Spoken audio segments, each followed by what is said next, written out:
देश की राजधानी दिल्ली में विधानसभा के चुनाव का रिजल्ट आज सामने है लोगों के। आपने देखा कि किस तरीके से अरविंद केजरीवाल की पार्टी और अरविंद केजरीवाल बुरी तरीके से हार गए। लेकिन इस बीच बहुत सारी चर्चाएं जिन दो सीट को लेकर के थी, एक तो मुस्तफाबाद और दूसरी ओखला, क्योंकि वहां पर मजलिस भी चुनाव लड़ रही थी। असदुद्दीन ओवैसी ने अपनी पार्टी के प्रत्याशी को मैदान में उतारा था। मुस्तफाबाद से यह खबर सामने आई है कि उनके प्रत्याशी ताहिर हुसैन चुनाव हार गए।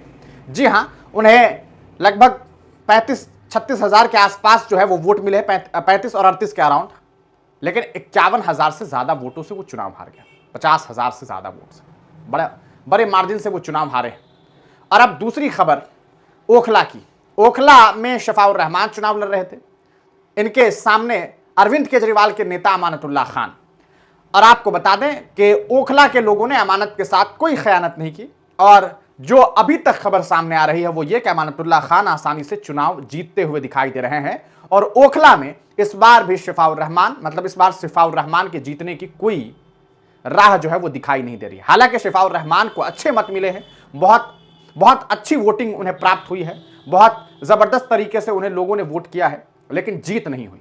इसके पीछे शायद वजह यह है कि महिलाओं ने, नौजवानों ने उन्हें जम करके वोट किया, लेकिन जो बड़े बुजुर्ग थे उन्होंने अमानतुल्लाह खान पर ही भरोसा जताया। उन्हें लगा कि नहीं, अमानतुल्लाह खान को चुनाव जिताना जरूरी है ताकि बीजेपी को शिकस्त मिल सके।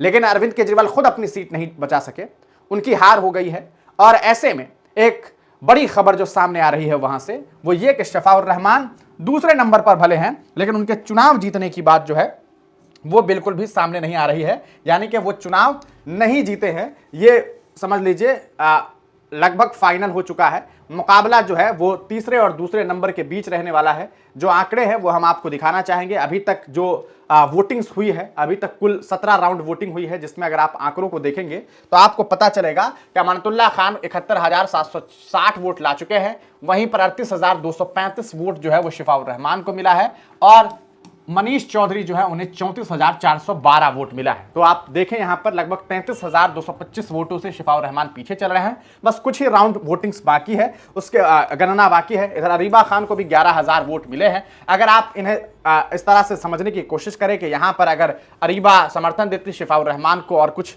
अन्य प्रत्याशी भी समर्थन देते तो ये आंकड़े शायद जो है अमानतुल्लाह को हराने के लिए काफी नहीं होते। तो अमानतुल्लाह खान यहां पर चुनाव जीत रहे हैं। शफाउर रहमान के ऊपर जनता ने भरोसा नहीं जताया। शफाउर रहमान पिछले 5 सालों से जेल में बंद है।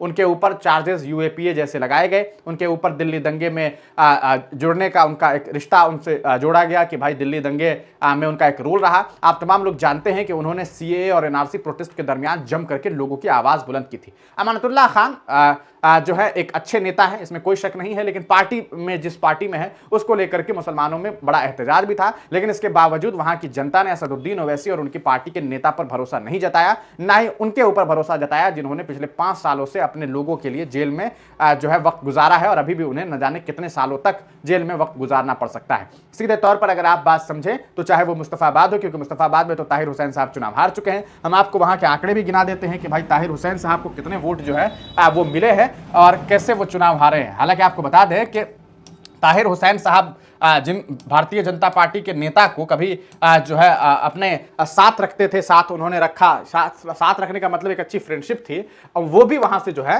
वो चुनाव जीत चुके हैं। जी, कपिल मिश्रा चुनाव जीत गए हैं। लेकिन ताहिर हुसैन जो है वो आप देखिए 33,474 वोट इन्हें मिला।